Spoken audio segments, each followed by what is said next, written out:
Hello everyone, in this video we'll be solving problem 128, longest consecutive sequence. The problem statement is, given an unsorted array of integers nums, we need to return the length of the longest consecutive element sequence.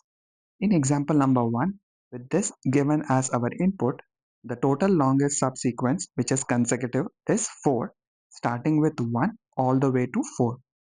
In example number 2, the output is 9 because we have all of the numbers starting from 0 all the way to 8. The total length of that subsequence is 9. I hope you are able to understand the problem statement. It is very easy to understand the problem statement and there are multiple approaches to solve this problem. As a follow-up, we are asked to write an algorithm that takes O of n runtime complexity. That is the challenging part in solving this. So let's switch to whiteboard and discuss a couple of approaches, starting with the brute force approach, which may not give us the same runtime complexity as expected or asked in the problem statement, and we'll follow up with an optimized solution to get this time complexity requirement. One way to solve this problem is by using brute force. As we are looking to identify the length of the consecutive elements, the best way to do it is to first sort all of the inputs into ascending order and then compare each element with the next one to see if it is consecutive. If yes, then increment the local counter until the condition is satisfied.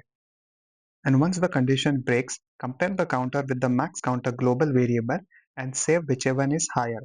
This max counter will be returned at the end of the iteration as our output. Because we are doing a sorting on the given input, we will get the time complexity of O of n log n, where n is the number of elements in the given input array. As the time complexity does not match to the requirement, we need to think of an alternate approach to solve this.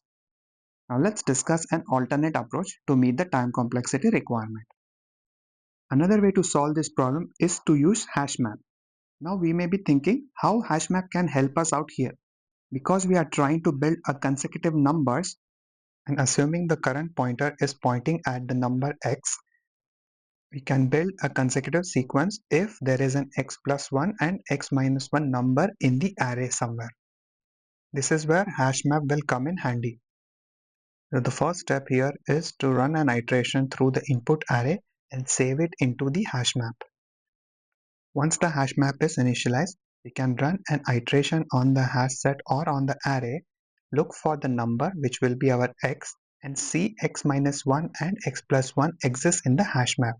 If yes, we can increment the local variable to identify or keep track of the length and continue that until the condition is satisfied.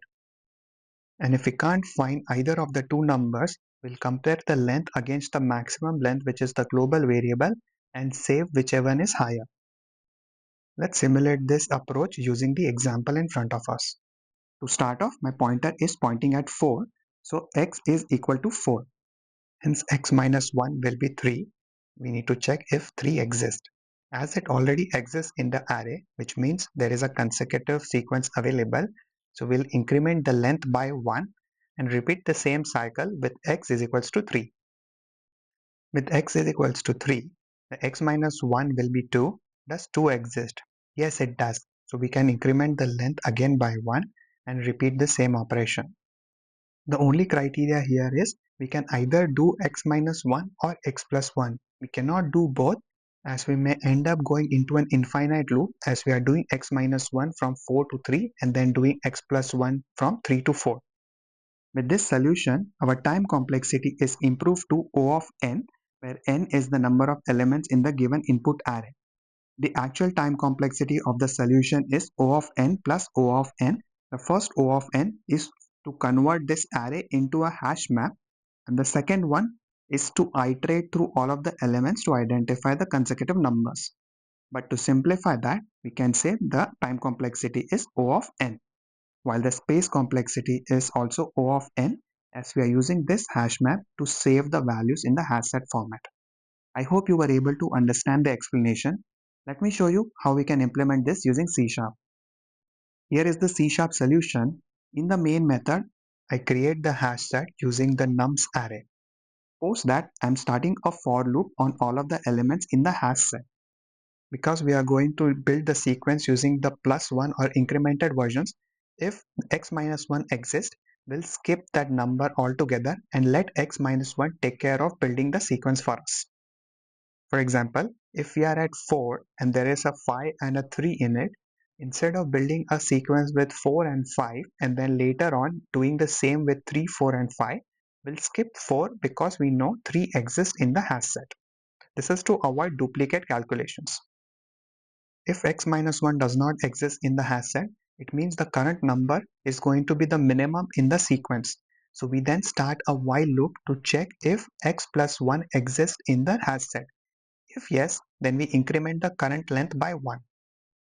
Once the while condition is not met, we then calculate or compare the current length with the maximum sequence length and save the higher one back into the maximum sequence length variable. Once the for loop is complete, we return the maximum sequence length as the output. This code, when submitted on LeetCode, beats 73% of the submissions in terms of runtime and 48% in terms of memory.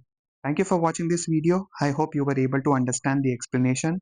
The details to access the source code is available in the description below. Feel free to check that out, and I will see you in the next one. Thank you.